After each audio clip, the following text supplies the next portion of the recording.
कशिश और स्वागत है आपका नेक्स्ट 9 न्यूज में।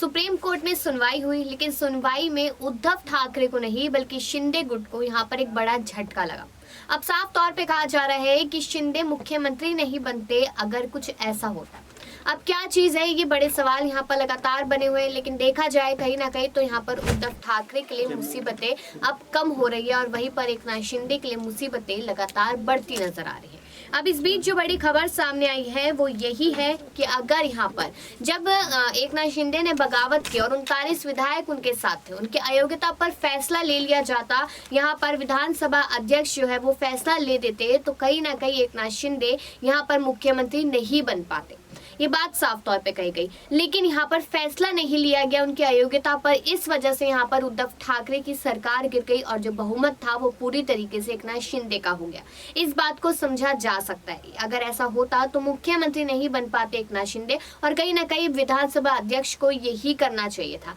लेकिन उन्होंने यहाँ पर उल्टा कर दिया, जिसकी वजह से एकनाथ शिंदे आसानी से मुख्यमंत्री बन गए। अब आगे की जानकारी आपको देती चलूं तो यहाँ पर साफ तौर पे कहा जा रहा है कि एनडीए गठबंधन भी टूटता हुआ नजर आया। अब ठाकरे गुट की सुप्रीम कोर्ट से दलील क्या है, उसको लेकर जो बड़ी जानकारी सामने आई वो ये कहा जा रहा है कि पहले अदालत में कहा गया था कि एकनाथ शिंदे नीत नई सरकार का गठन सुप्रीम कोर्ट के 2 आदेशों का प्रत्यक्ष और अपरिहार्य नतीजा था, जिसने राज्य के न्यायिक और विधायी अंगों के बीच सह समानता और परस्पर संतुलन को बनाए रखा। लेकिन देखा जाए 27 जून की बात थी, उसके बाद 29 जून भी आया, लेकिन फिर उसके बाद यहाँ पर सरकार बन गई और अब यहाँ पर शिवसेना का चिन्ह भी मिल गया, यानी कि उस समय पर की गई एक लापरवाही कह लीजिए या फिर सोची समझी साजिश कह लीजिए, जिसके तहत यहाँ पर एकनाथ शिंदे को मुख्यमंत्री बनाया गया और उद्धव ठाकरे से सारी की सारी जिम्मेदारियां,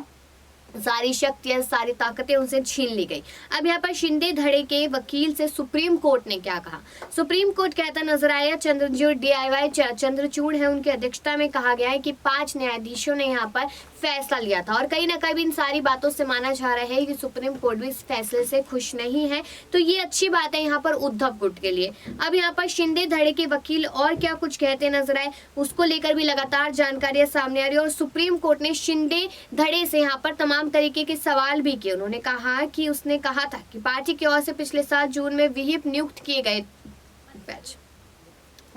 गए थे, लेकिन अगर अब देखा जाए तो यहाँ पर लगातार